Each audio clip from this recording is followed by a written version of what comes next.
qo'yib palay yozish uchun kelganmiz.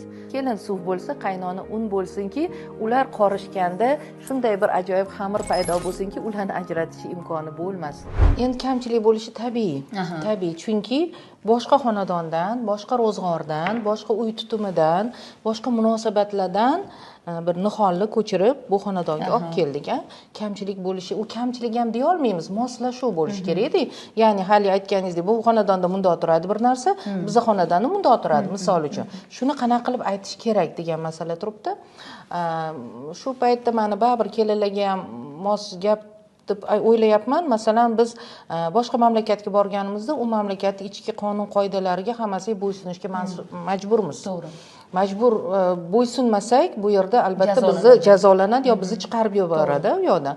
Endi bu turmush o'rtog'ingizni, kuyovni xonadonini ham bir mamlakat deb o'ylaydi. U mamlakatda ham podshosi bor, malik